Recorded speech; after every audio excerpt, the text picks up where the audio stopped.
सभी को नमस्कार, राम राम। स्वागत है आपका SG एकेडमी ऑफ इंग्लिश पर। द हिंदू के इस एडिटोरियल को लाइन बाय लाइन प्रॉपर्ली समझते हैं। टाइटल है टेकिंग द लीप। जैसा कि आप जानते हैं, इस चैनल पर हम समझते हैं कि कैसे रीडिंग की जानी चाहिए। लाइन बाय लाइन मैं आपको बताऊंगा कैसे सेंटेंसेस को आप ब्रेक करके उनका मीनिंग समझ सकते हो, कि कैसे सेंटेंसेस फॉर्म किए गए हैं, कैसे सब्जेक्ट और वर्ब वहां पर अपना काम कर रहे हैं। आप बहुत पहलुओं पर काम कर पाते हैं इसके जरिए, reading, vocabulary, grammar etcetera. Okay, so taking the leap. Taking the leap English में एक इडियम है।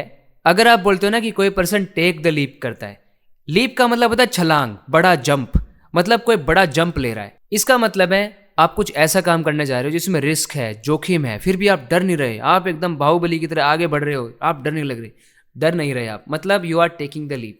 Discriminatory provisions. डिस्क्रिमिनेटरी मतलब भेदभावपूर्ण। डिस्क्रिमिनेट करना मतलब भेदभाव करना, किसी को अनफेयरली ट्रीट करना। ऐसे प्रोविजंस हैं, कुछ प्रोविजंस है मतलब प्रावधान है, कुछ रूल है, कुछ नियम है जो कि डिस्क्रिमिनेटरी है, मतलब भेदभावपूर्ण है। इन प्रावधानों की वजह से, इन प्रोविजंस की वजह से भेदभाव हो रहा है। देखो ये प्रोविजंस क्या कर रहे हैं, दैट लगाकर इसको डिस्क्राइब किया जा रहा है। दैट इम्पीड, जो कि इम्पीड करते हैं।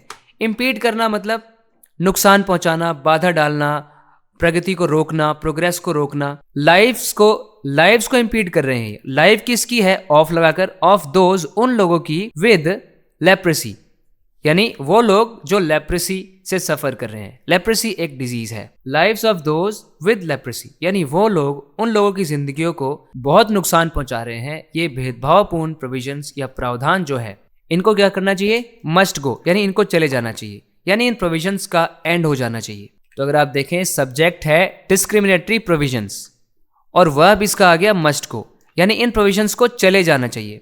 और बीच में बस हमने इनको डिस्क्राइब किया है। That impede lives of those with leprosy, ये डिस्क्रिप्शन है। Discriminatory provisions must go.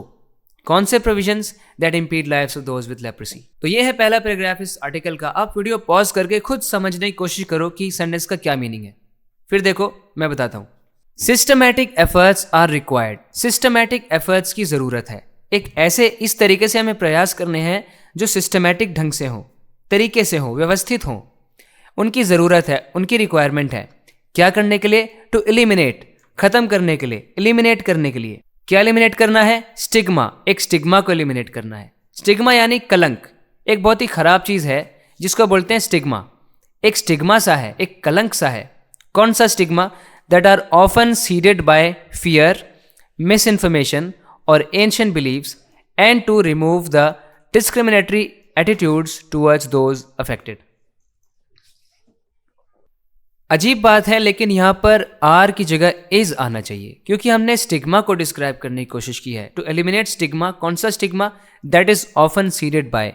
Seeded by का मतलब है जो कि पैदा होता है, जो कि ओरिजिनेट होता है, जो कि बनता है। जैसे आप सीड डालते हो जमीन में, पौधा उग जाता है, आपने सीड डाल दिया। तो स्टिग्मा कैसे सीड हो रहा है, यानी कैसे पनप रहा है, स्टिग्मा कैसे बन रहा है, फियर की वजह से।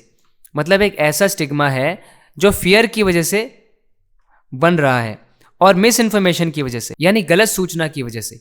एंशिएंट बिलीव्स, यानी पुराने प्राचीन मान्यताओं की वजह से। ऐसा जो स्टिग्मा है जो कि डर और गलत सूचना और पुरानी मान्यताओं की वजह से बनता है, उसको एलिमिनेट करने की जरूरत है। इसके लिए सिस्टमैटिक एफर्ट्स की जरूरत है एलिमिनेट करने के लिए। दूसरा क्या करने के लिए, to remove the discriminatory attitudes. ऐसे एटीट्यूड्स को डिस्क्रिमिनेट करने के लिए, यानी रिमूव करने के लिए। एटीट्यूड यानी आप किस तरीके से किसी को देखते हो, आपका एटीट्यूड क्या है किसी को देखने का, आपका कैसा रवैया है, वो कैसा है, डिस्क्रिमिनेटरी। मतलब आप किसी के प्रति अनफेयर हो रहे हो, आप जाति कर रहे हो, आप भेदभाव कर रहे हो। ऐसा एटीट्यूड जो है ना, उसको रिमूव किया जाना चाहिए। और ये एटीट्यूड किसकी ओर है, किसके प्रति, towards those affected. Towards preposition आ गया, उसका ऑब्जेक्ट आ गया दोज, जो कि एक प्रोनाउन है। उन लोगों के प्रति ये एटीट्यूड है। कौन से लोग, हु आर अफेक्टेड। शॉर्ट में बोल दिया अफेक्टेड, हु आर अफेक्टेड की जगह अफेक्टेड। देखो, those who are affected by this disease should get proper treatment. For example, आप इस सेंटेंस को देखो, यहां पर हमने दोस्त को डिस्क्राइब करने के लिए ऐसे बोला है, हु आर अफेक्टेड, यानी वो लोग जो अफेक्टेड हैं, दोज हु आर अफेक्टेड। अगर आप चाहो तो अब इसको शॉर्ट में बोलने के लिए यहां से इस वाली बात को हटा सकते हो, यहां से हु आर हटा दो और फिर बचेगा those affected by this disease should get proper treatment. तो ये बस एक शॉर्ट फॉर्म हो गई। हु आर अफेक्टेड की जगह आपने बोल दिया दोज अफेक्टेड, तो वो यहाँ पर है दोज अफेक्टेड। यही काम हम यहाँ पर भी कर सकते थे स्टिग्मा के लिए। देखो स्टिग्मा को डिस्क्राइब करना था, अब यहाँ से दैट हटा दो, ये वर्ब हटा दो यहाँ से, और फिर बोल दो सीधा ही स्टिग्मा सीडेड बाय फियर। आपको इसकी फ्रीक्वेंसी बतानी है कि कैसे होता है, अक्सर ऐसा होता है, ऑफन सीडेड बाय फियर। तो आप बेशक ये वाली बात यहाँ से हटा सकते हो, शॉर्ट में इतना बोल सकते हो, systematic efforts are required to eliminate stigma often seeded by fear in misinformation. तो इस तरीके से आप बोल सकते हैं। तो इस सेंटेंस का सब्जेक्ट हो गया systematic efforts. The supreme court of India's intervention. Supreme court of India का जो इंटरवेंशन हुआ है, यानी उन्होंने जो हस्तक्षेप किया है या उन्होंने जो बीच में कुछ काम किया है, बीच में आए हैं, वो क्या करने के लिए? टू बैटल स्टिग्मा, इसको खत्म करने के लिए, एंड डिस्क्रिमिनेशन। और किससे बैटल किया जा रहा है? डिस्क्रिमिनेशन से, जो भेदभाव हो रहा है उससे बैटल किया जा रहा है। In the case of leprosy, leprosy के मामले में, इज अ करेक्टिव एक्शन। ये एक ऐसा एक्शन है जो करेक्टिव है, मतलब एक ऐसा एक्शन है जो किसी चीज को करेक्ट कर रहा है, कोई चीज गलत हो रही है उसको सही कर रहा है, मतलब ये एक ऐसी कार्यवाही है जिससे आप किसी चीज को सही करने की कोशिश कर रहे हो। और इस एक्शन को आगे डिस्क्राइब किया गया है that could not have been delayed, जिसको डिले नहीं किया जा सकता था एनी फर्दर, और ज्यादा। सेंटेंस का सब्जेक्ट हो गया इंटरवेंशन। किसका इंटरवेंशन है? सुप्रीम कोर्ट ऑफ इंडिया का इंटरवेंशन। और ये इंटरवेंशन किस लिए है? स्टिग्मा और डिस्क्रिमिनेशन को बैटल करने के लिए। और ये स्टिग्मा और डिस्क्रिमिनेशन किस केस में है? लेप्रेसी के केस में। अब मेन वर्ब इसकी यहां पे जाके आई है इज। ये है एक, ये इंटरवेंशन है, क्या है?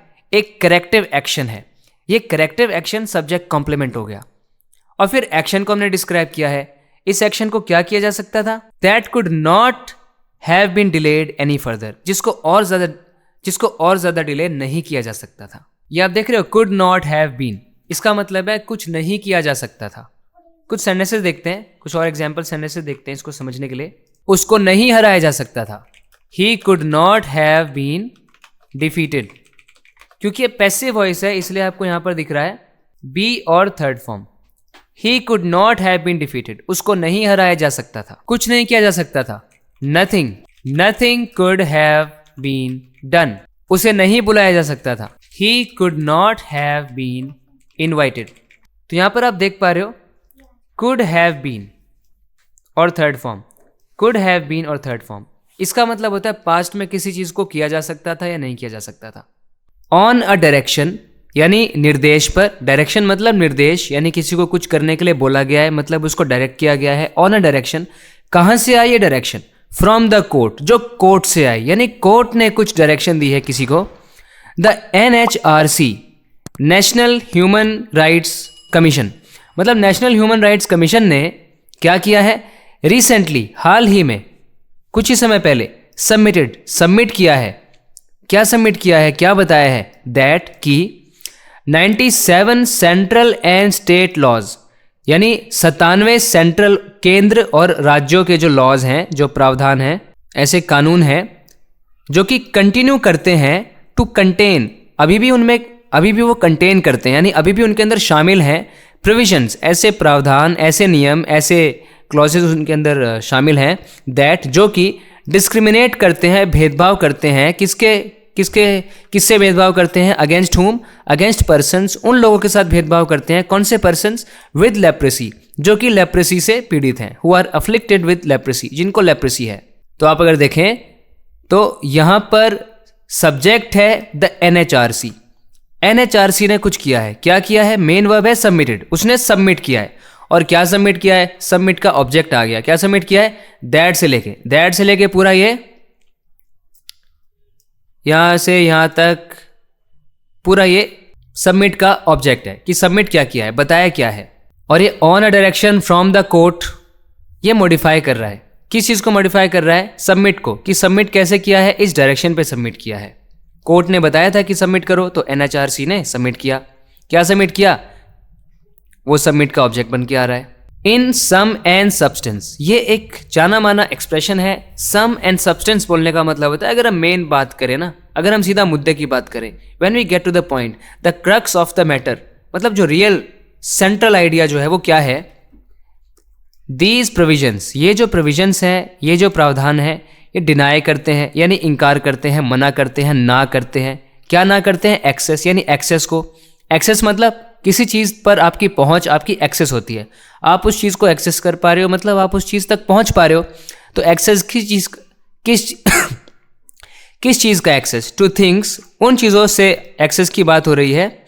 एज बेसिक एज, ऐसी चीज़ें जो कि इतनी बेसिक हैं। एज पब्लिक ट्रांसपोर्ट, जैसे कि पब्लिक ट्रांसपोर्ट और पब्लिक स्पेसेस यानी सार्वजनिक स्थान जो होते हैं। Right to run for elected office, यानी चुनाव लड़ने का जो हक है। एंड एक्सेस टू एम्प्लॉयमेंट, और एम्प्लॉयमेंट यानी रोज़गार पाने का जो राइट है। और रनिंग अ बिजनेस वेंचर, या कोई बिजनेस करने का राइट है। अगर मेन बात देखी जाए तो ये जो प्रावधान है ना, ये जो रूल्स हैं, बेसिकली इसका मतलब ये है कि ये कानून ऐसे हैं जो इन लोगों को, कौन से लोग? जो कि ग्रसित हैं लेप्रेसी से, उनको इतनी बेसिक चीज़ें भी नहीं लेने एक्सेस करने देते। जैसे कि पब्लिक ट्रांसपोर्ट, वो आसानी से गाड़ी बसों में सफ़र भी नहीं कर सकते, नौकरी नहीं पा सकते, चुनाव नहीं लड़ सकते, क्योंकि ये जो प्रोविजंस है ये उन्हें ऐसा करने नहीं देते। ये डिनाई कर देते हैं एक्सेस को, वो एक्सेस ही नहीं लेने देते उनको।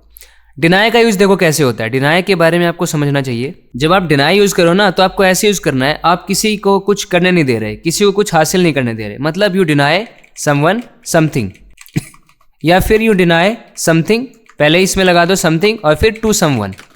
डिनाई समथिंग टू समवन या deny someone something. The court was hearing, court सुनवाई कर रहा था। अ बैच ऑफ पिटिशंस, एक बैच ऑफ पिटिशंस की। पिटिशन मतलब याचिका। जब बहुत सारे लोग एक पेपर पे साइन कर देते हैं और कुछ डिमांड करते हैं कि देखो ये हमारी डिमांड है, ये हमारी बात सुन लो, तो उनका एक बैच था, यानी कुछ पिटिशंस थी, बहुत सारी पिटिशंस थी। ये पिटिशन कंटेंड कर रही थी, मतलब एक बात को रख रही थी, अपनी कुछ बात बता रही थी। क्या बता रही थी? दैट कि देयर वर थे अ नंबर ऑफ प्रोविजंस, यानी बहुत सारे प्रोविजंस थे। Across central and state statutes, यानी सेंट्रल और स्टेट के जो लॉज हैं उन सब में मिला के कुछ प्रोविजंस थे। स्टैट्यूट मतलब लॉ ही होता है। और ये स्टैट्यूट्स क्या करते हैं? दैट डिस्क्रिमिनेट, जो कि भेदभाव करते हैं। किससे करते हैं? अगेंस्ट पर्सन्स, उन लोगों से करते हैं विद लेप्रेसी, जिनको लेप्रेसी है। Caused mainly by the bacterium Mycobacterium libre और लेप्रे। और ये लेप्रेसी के बारे में आगे बताया गया है कि जो कि कॉज किया जाता है, यानी ये फैलता है, कारण क्या बनता है इसका? बाय द बैक्टीरियम, एक बैक्टीरियम है। क्या है वो बैक्टीरियम? अच्छा, बैक्टीरियम के बारे में एक बात पता है आपको? बैक्टीरियम सिंगुलर फॉर्म है, बैक्टीरियम सिंगुलर है। बैक्टीरिया, ये आपने ज़्यादातर सुना होगा, ये दरअसल प्लूरल नाउन होता है, प्लूरल है बैक्टीरिया। वैसे ही डेटम सिंगुलर, डेटा प्लूरल। सो एक बैक्टीरियम है, एक जीवाणु है, माइकोबैक्टीरियम लेप्रे, इससे फैलता है ये लेप्रेसी। इस लेप्रेसी के लिए ही यहाँ पर ये पास्ट पार्टिसिपल आया था, बताने के लिए कि लेप्रेसी क्या है, इसको डिस्क्राइब किया गया है यहाँ पे। कॉज्ड मेनली बाय बैक्टीरियम, देखो ऐसे समझो इसको, मैं ऐसे बोल सकता हूँ, impressed by Kiran, impressed by Kiran, he praised her. तो ये जो है ना, इम्प्रेस्ड बाय किरण, ये ही की डिस्क्रिप्शन है कि किरण से इम्प्रेस वो था, किरण से इम्प्रेस होकर ही ने क्या किया? प्रेज किया उसको। वैसे ही ये लेप्रेसी है। लेप्रेसी को क्या बताया गया है? Caused mainly by bacterium, bacterium से कॉज होता है। फिर आगे बताएंगे लेप्रेसी क्या है। Is among the earliest known infections to affect humans, यानी जो सबसे पहले इन्फेक्शंस हुए हैं ना, जिन्होंने इंसानों को अफेक्ट किया है, उन पर अपना प्रभाव डाला है, लेप्रेसी उनमें से एक है, सबसे पहले वालों में से सबसे पहले में से एक है। विद स्केलेटल एविडेंस, जिसके साथ स्केलेटल एविडेंस भी है, यानी सबूत मिले हैं। स्केलेटल मतलब कंकाल वगैरह मिले हैं, जिनसे ये पता चल गया है कि भाई ये बहुत पहले से चला आ रहा इन्फेक्शन है। Dating back to 2000 BCE, 2000 BCE से ये स्केलेटल एविडेंस हमें मिला है। टुडे यानी कि आज, इंडिया कंटिन्यू करता है, यानी इंडिया जारी करता है। क्या जारी करता है? टू रिपोर्ट करना। अबाउट 57%, 57%, किसका 57%? ऑफ लेप्रेसी केसेस का वर्ल्ड वाइड, वो भी पूरी दुनिया में। मतलब क्या समझ में आया कि आज के दिन जितने भी दुनिया में लेप्रेसी के केसेस हैं, उसमें से 57% तो भारत से ही आते हैं। With genetic predisposition and living in unsanitary conditions, raising the susceptibility. Susceptibility का मतलब क्या होता है कि आपको किसी बीमारी, कोई आपको बीमारी होगी, उसकी संभावना क्या है, वो है ससेप्टेबिलिटी। कितने संवेदनशील हो आप, सेंसिटिव हो उस बीमारी के लिए, उसको कहते हैं ससेप्टेबिलिटी। ससेप्टेबिलिटी को रेज कर रहा है, क्या रेज कर रहा है? Genetic predisposition. प्रीडिस्पोजिशन मतलब ऐसी अवस्था होती है कि कोई इंसान ऐसी स्टेट में है कि उसको कोई चीज़ अफेक्ट कर सकती है। तो जेनेटिक प्रीडिस्पोजिशन मतलब कोई बीमारी किसी के पेरेंट्स को है तो बच्चों को होने की भी संभावना ज़्यादा होती है। मतलब कुछ लोगों को तो ये लेप्रेसी इसलिए अटैक करता है क्योंकि उनके अंदर जेनेटिक प्रीडिस्पोजिशन है, यानी अंदर से उनका शरीर ही ऐसा है, उनको जीन से ऐसा मिला है कि वो ये कॉन्ट्रैक्ट कर सकते हैं डिजीज़। और लिविंग इन अनसैनिटरी कंडीशंस मतलब अनसैनिटरी कंडीशंस में रहना, यानी गंदी जगहों में रहना, साफ सुथरी आपकी सराउंडिंग्स नहीं है। एक तो जो जेनेटिक प्रीडिस्पोजिशन है और ये गंदी जगहों में रहना, ये ससेप्टेबिलिटी को बढ़ा रहे हैं, यानी इसकी वजह से लोगों में बीमारी की संभावना और बढ़ रही है। 57% जितने भी केसेस लेप्रेसी के पूरे दुनिया में है, उसमें से 57% इंडिया में से ही आते हैं। तो टुडे हो गया एडवर्ब ऑफ टाइम, जो बता रहा है टाइम के बारे में। इंडिया कंटिन्यू करता है, इंडिया सब्जेक्ट है, वर्ब है कंटिन्यू। कंटिन्यू क्या करता है? कंटिन्यू का ऑब्जेक्ट आ गया to report about 57% of whatever it is. NHRC national human rights commission which has been in pursuit of this issue, जो इस इशू के पीछे लगी हुई है सिंस 2021 से लेके। First put out a comprehensive document, उन्होंने एक कॉम्प्रिहेंसिव डॉक्यूमेंट निकाला। कॉम्प्रिहेंसिव मतलब एक ऐसी चीज जिसमें सब चीज़ों की बात की गई है, बहुत डिटेल कोई डॉक्यूमेंट निकाला। दैट रेकमेंडेड, जिसमें रेकमेंड किया गया था, जिसमें ये सलाह दी गई थी, early identification, timely treatment, rehabilitation and removing discriminatory practices to ensure dignity and equal access to fundamental rights for persons with leprosy. देखो क्या बताया था इस डॉक्यूमेंट में उन्होंने, NHRC वालों ने, कि अर्ली आइडेंटिफिकेशन होना चाहिए, मतलब तुरंत पता चल जाना चाहिए बीमारी का। टाइमली ट्रीटमेंट, और समय से फिर उपचार हो जाना चाहिए। रिहेबिलिटेशन मतलब अब अगर किसी को क्योर कर दिया गया है तो उसको वापस नॉर्मल कंडीशन में ले जाने की प्रक्रिया को रिहेबिलिटेट करना कहते हैं, तो उसके रिहेबिलिटेशन को प्रॉपरली किया जाना चाहिए। और साथ में रिमूव किया जाना चाहिए डिस्क्रिमिनेटरी प्रैक्टिसेस को, यानी कि ऐसी बातें, ऐसे रवैये जिसके थ्रू आप भेदभाव कर रहे होते हो ऐसे लोगों के साथ, तो ऐसी प्रैक्टिसेस को हटाया जाना चाहिए। क्यों हटाया जाना चाहिए? टू एंश्योर, यानी ये सुनिश्चित करने के लिए, टू एंश्योर क्या पक्का करने के लिए? डिग्निटी को पक्का करने के लिए, मतलब उनकी भी मर्यादा रहनी चाहिए, उनको इज्जत मिलनी चाहिए, और इक्वल एक्सेस मिलना चाहिए, पहुंच मिलनी चाहिए टू फंडामेंटल राइट्स, उनके भी फंडामेंटल राइट्स उनको मिलने चाहिए, उनके मौलिक अधिकार जो हैं उनको छीना नहीं जाना चाहिए उनसे। किनसे? फॉर पर्सन्स, उन लोगों के लिए जिनको लेप्रेसी है। तो सेंटेंस का सब्जेक्ट हो गया NHRC, उसकी डिस्क्रिप्शन है विच से लेकर 2021 तक। कौन है NHRC? यानी जो कि इस इशू पर लगी हुई है 2021 से। फिर मेन वर्ब आ गया पुट आउट, उन्होंने पुट आउट किया। क्या पुट आउट किया? पुट आउट का ऑब्जेक्ट आ गया कॉम्प्रिहेंसिव डॉक्यूमेंट। फिर इस डॉक्यूमेंट के आगे बताया किस तरह का डॉक्यूमेंट, इस डॉक्यूमेंट में क्या है। इस डॉक्यूमेंट ने रेकमेंड किया, और ये सब रेकमेंड किया, और किस लिए रेकमेंड किया? ये इंश्योर करने के लिए। क्या इंश्योर करने के लिए? इंश्योर का ऑब्जेक्ट आ गया डिग्निटी और equal access to fundamental rights. किसके लिए? For persons with leprosy. कैसे? अगर आप समझो ना ऐसे एक एक वर्ड देखकर, तो आपको पता चलेगा कि कैसे कितने बढ़िया तरीके से सेंटेंसेस में वर्ड्स ऑर्गेनाइज्ड होते हैं, और किसी ने कितनी स्मार्टनेस, कितनी समझदारी के साथ लैंग्वेज को बनाया है। दिस इंक्लूड्स, इसमें शामिल है एक प्ली, यानी एक रिक्वेस्ट समझ लो, एक रिक्वेस्ट की गई है, एक अपील की गई है। किससे? टू द सेंटर, सेंटर से की गई है। क्या करने के लिए? टू इनैक्ट अ लॉ, कि एक लॉ लेकर आए, एक लॉ बनाए। किस लिए बनाए? टू रिप्लेस, यानी हटाने के लिए। किस चीज़ को हटाने के लिए? डिरोगेटरी टर्मिनोलॉजी, मतलब ऐसे शब्द जिनसे अपमान होता है किसी का, यानी अपमानजनक शब्दावली, डिरोगेटरी टर्मिनोलॉजी को रिप्लेस किया जाए। कौन सी टर्मिनोलॉजी? दैट परसिस्ट्स इन, जो कि अभी भी बनी हुई है। परसिस्ट मतलब एक ही जगह पे मेंटेन्ड रहना, परसिस्ट कर रही है। कहाँ पे?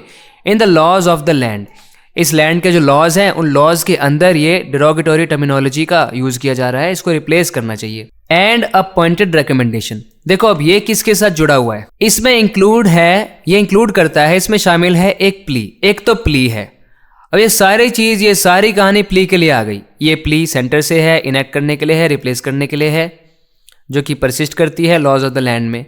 तो एक तो प्ली है, प्ली के बाद फिर एंड आ गया। एक तो प्ली है, दूसरी चीज़ क्या है, एक पॉइंटेड रिकमेंडेशन है, मतलब एकदम सही डायरेक्शन में एकदम उसको खड़ा किया गया रिकमेंडेशन है, साफ साफ बताया गया है किसको, to the unique identification authority of India, मतलब आधार कार्ड से रिलेटेड कामों को देखने वाली जो ऑर्गेनाइजेशन है, UIDAI जो हम शॉर्ट में बोलते हैं, मतलब उनको रिकमेंडेशन दिया गया है। क्या दिया गया है, टू प्रमोट, कि वो प्रमोट करें, वो बढ़ावा दें the use of iris scans, मतलब आइरिस स्कैन्स के यूज़ को बढ़ावा दिया जाना चाहिए। मतलब आंखों को जो स्कैन किया जाता है ना, आधार कार्ड बनवाते वक्त आंखों को स्कैन करते हैं, फिंगरप्रिंट लेते हैं, for Aadhaar enrolment, Aadhaar enrolment के लिए, एज लेप्रेसी प्राइमरली अफेक्ट्स, क्योंकि लेप्रेसी जो है ना वो आमतौर पे अफेक्ट करता है, प्रभाव डालता है फिंगर टिप्स को, थ्रू नर्व डैमेज, वो नर्व को डैमेज करके फिंगर टिप्स को अफेक्ट करता है, इसलिए आइरिस स्कैन्स को प्राथमिकता दी जानी चाहिए, आइरिस स्कैन्स का यूज़ किया जाना चाहिए। ये भी रिकमेंडेशन दिया गया उसके अंदर। गिवन दैट, मतलब ये तो हमें पता ही है, देखो गिवन मतलब दिया हुआ है, ये मत समझो। गिवन दैट का मतलब ये तो अंडरस्टूड है, ये तो हमें पता चल रहा है, ये तो हम देख पा रहे हैं। क्या देख पा रहे हैं, a plethora of medical advancements. Plethora of का मतलब होता है अ लॉट ऑफ, यानी बहुत सारी क्या हुई है, मेडिकल एडवांसमेंट्स हुई है, मतलब जो मेडिकल फील्ड के अंदर बहुत सारी एडवांसमेंट हुई है, टेक्नोलॉजी एडवांसमेंट हुई है, यानी अब नए नए तरीके आ गए हैं बीमारियों का इलाज करने के लिए। तो चिकित्सा प्रणालियों में इतनी ज़्यादा प्रगति हुई है, और इन एडवांसमेंट्स ने क्या किया है, have enabled leprosy to be a non infectious condition. इसकी वजह से जो लेप्रेसी है अब एक नॉन इन्फेक्शियस कंडीशन बन गया है, मतलब एक ऐसी कंडीशन बन गई है कि अब इसे संक्रमण नहीं होता, गैर संक्रामक कंडीशन बन गई है अब ये।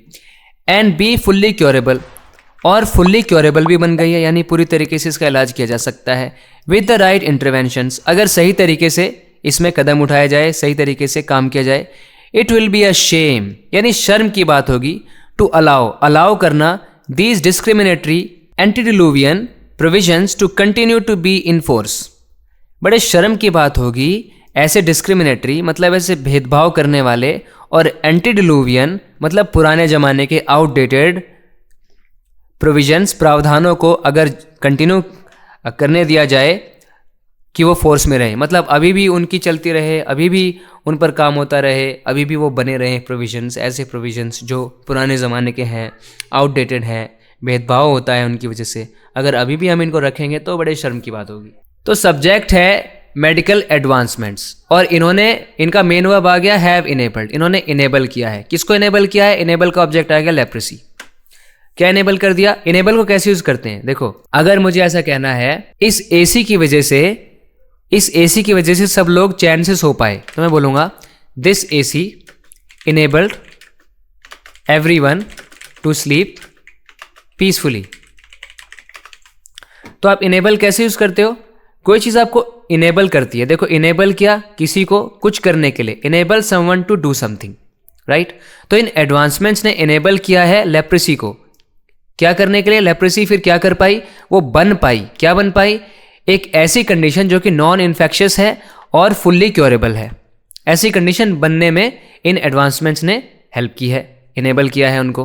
तो ये सब जो हो रहा है ना, क्योरेबल बन गई है वो leprosy. It will be a Shem, शर्म की बात होगी। दूसरा क्लॉज आ गया यहाँ पे जिसका इट सब्जेक्ट है और मेन वर्ब है विल बी, और फिर सब्जेक्ट कॉम्प्लीमेंट आ गया अ शेम, और शेम को भी डिस्क्राइब किया, शेम क्या करना शेम होगा। दरअसल इट यहाँ पे एक डमी सब्जेक्ट है, मेन सब्जेक्ट क्या है, इन्फिनेटिव है, टू अलाउ करना, और इसी के लिए डमी सब्जेक्ट यूज कर लिया it. To allow these discriminatory antediluvian provisions to continue to be in force will be a shame, ऐसे हम बोलते, लेकिन आम तौर पे इट को डमी सब्जेक्ट बना दिया जाता है, ये ज़्यादा बोला जाता है। तो मेन सब्जेक्ट टू अलाउ है, इट को हमने डमी सब्जेक्ट बना के यहाँ पे यूज़ किया। It will be a shame to allow these discriminatory antediluvian provisions to continue to be in force.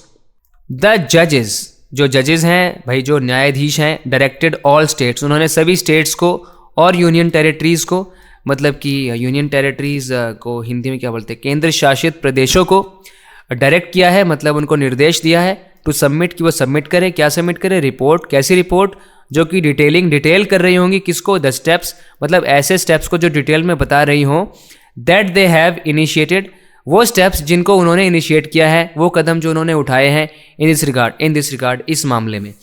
मतलब जो सभी न्यायाधीश हैं, जो सब जजेस हैं, उन्होंने कहा है केंद्र शासित प्रदेशों को और सारे राज्यों को कि वो बताए कि उन्होंने क्या क्या कदम उठाए हैं इस मामले में। यहाँ पर सब्जेक्ट है जजेस, वर्ब है डायरेक्टेड, डायरेक्ट किया। किसको डायरेक्ट किया? डायरेक्ट का ऑब्जेक्ट आ गया स्टेट और यूनियन टेरिटरीज। और क्या डायरेक्ट किया? टू सबमिट, कि वो सबमिट करे रिपोर्ट। कौन सी रिपोर्ट? जो डिटेल कर रही है। किसको डिटेल कर रही है? स्टेप्स को। कौन से स्टेप? जो उन्होंने इनिशिएट किए हैं इन दिस रिगार्ड, इस रिगार्ड में। अंडरस्टूड? समझ में आया ना? इनफैक्ट असल में, वास्तव में, आर्म्ड विद द एविडेंस मतलब सबूत हैं, सबूतों की इतनी सिक्योरिटी है उनके पास, मतलब इतने सबूत हैं उनके पास, एविडेंस हैं, that the NHRC has provided, इतने सारे सबूत जो NHRC ने प्रोवाइड करे हैं, इतने एविडेंस दिए हैं NHRC ने। The centre and states, centre और स्टेट्स को मस्ट सेट, उनको सेट कर देना चाहिए देमसेल्व्स, खुद को, the urgent task of removing these provisions. मतलब इतने सारे एविडेंस दे दिए भाई NHRC ने। अब तो सेंटर को और स्टेट्स को एकदम संकल्प ले लेना चाहिए कि हम ये काम करेंगे, हम सारे इन प्रोविजंस को हटा देंगे, जो खराब प्रोविजंस है, जिनकी वजह से भेदभाव होता है, हम डिस्क्रिमिनेट करते हैं, या जिनके अंदर डिरोगेटोरी टर्मिनोलॉजी का यूज़ किया जाता है। तो एक तो रिमूव करना चाहिए इन प्रोविजंस को, एंड लॉन्चिंग रिमीडियल एक्शन, और एक ऐसे एक्शन को लॉन्च करना चाहिए जो रिमीडियल हो, मतलब ऐसा एक्शन हो जिससे हल निकले, किसी प्रॉब्लम का हल निकले, करेक्टिव एक्शन लेना चाहिए, ऐसा एक्शन लेना चाहिए जिससे कि उपचार हो जाए प्रॉब्लम का। In this day and age, मतलब आज के ज़माने में, in this day and age, जब भी आपको बोलना है ना कि आजकल, बोलो in this day and age. It is unfathomable, unfathomable का मतलब बिल्कुल जो चीज़ आपको समझ ही नहीं आ रही, आप उसको समझ ही नहीं पा रहे, समझ से परे है वो अनफैथमेबल है। मतलब ये अनफैथमेबल है। क्या है अनफैथमेबल? देखो, ये भी इट जो है डमी सब्जेक्ट है। दरअसल अनफैथमेबल क्या है? That the state continues to trap a group of citizens in dark ages based on laws written by humans who did not know better is unfathomable. लेकिन ये कहना थोड़ा और कॉम्प्लिकेटेड लगता है, कंफ्यूज करता है लोगों को। तो ऐसे में क्या होता है, इट को डमी सब्जेक्ट बना देते हैं और दैट क्लॉज को बाद में प्लेस कर देते हैं। तो आज के टाइम में ये समझ से परे है कि अभी भी जो स्टेट है वो अभी भी उनको ट्रैप कर रही है, ऐसे नागरिकों को डार्क एजेस में, मतलब उन बेचारों को अंधेरे में रख रही है। ठीक है, उनको एक ऐसे युग में रख रही है, ऐसे समय में रख रही है जो डार्क है। वो भी किसके ऊपर आधारित? बेस्ड ऑन लॉज, ऐसे लॉज के ऊपर बेस्ड, रिटन बाय ह्यूमंस, जिनको ऐसे इंसानों ने लिखा था, who did not know better, जिन्हें पता नहीं थी चीज़ें। मतलब पता नहीं कौन से ज़माने में ये रूल्स बनाए गए थे, ये प्रोविजंस बनाए गए थे, जब एडवांसमेंट्स भी नहीं हुए थे टेक्नोलॉजी में, और उसको क्योर करने का कोई तरीका भी नहीं था। ठीक है, उसको नॉन इन्फेक्शियस डिजीज़ भी नहीं बनाया गया था उस वक्त तक। तो उस वक्त ये बने होंगे प्रावधान, और अभी तक चल रहे हैं, उन लोगों ने बनाए थे, अभी भी उन्हीं प्रावधानों के ऊपर बेस्ड हम इन लोगों को, बेचारों को अंधकार में रख रहे हैं। ये बड़ा जो है अनफैथमेबल है, समझ से परे है। क्यों हो रहा है ये? इस तरीके से क्रिटिसाइज़ कर रहा है ये आर्टिकल उनको, ये क्यों है, ऐसा क्यों हो रहा है, एक क्रिटिक का काम कर रहा है। तो यहाँ पर सब्जेक्ट क्या है? इट इज़ अनफैथमेबल, मैंने बताया डमी सब्जेक्ट है, नहीं तो मेन सब्जेक्ट ये दैट क्लॉज बन सकता था। ठीक है, so it is unfathomable subject complement हो गया। क्या अनफैथमेबल है? दैट क्लॉज लगा के बताया जा रहा है कि जो स्टेट है, इस क्लॉज का सब्जेक्ट है स्टेट, इस क्लॉज का वर्ब है कंटिन्यू। ठीक है, क्या कंटिन्यू कर रहा है? कि वो ट्रैप कर रहा है। किसको ट्रैप कर रहा है? ट्रैप का ऑब्जेक्ट हो गया ग्रुप ऑफ सिटीजन्स। कहाँ पे ट्रैप कर रहा है? डार्क एजेस में ट्रैप कर रहा है। किस आधार पे? बेस्ड ऑन लॉज, उन लॉज के आधार पर। कौन से लॉज? लॉज के लिए पास्ट पार्टिसिपल आ गया, रिटन बाय ह्यूमन, जिनको ह्यूमंस के द्वारा लिखा गया था। कौन से humans? Who did not know better, मतलब जिनको इतना ज्ञान नहीं था, पुराने ज़माने में टेक्नोलॉजी नहीं थी उतनी। तो इस चैनल को सब्सक्राइब ज़रूर करें अगर आप इसी तरह से डीपली इंग्लिश को सीखते रहना चाहते हैं। सब्सक्राइब करेंगे, आपको वीडियोस मिलते रहेंगे और आप सीखेंगे। और सब्र रखो, पेशेंस रखो, पेशेंस के साथ आप चीज़ें सीखोगे। इस एक वीडियो के अंदर मैं आपको काफ़ी तरह की चीज़ें बताता हूँ। इस तरीके के वीडियोस आप देखते रहना चाहते हैं, चैनल को सब्सक्राइब ज़रूर करें। तो बात करते हैं अगले वीडियो लेसन में। Till then take care and bye.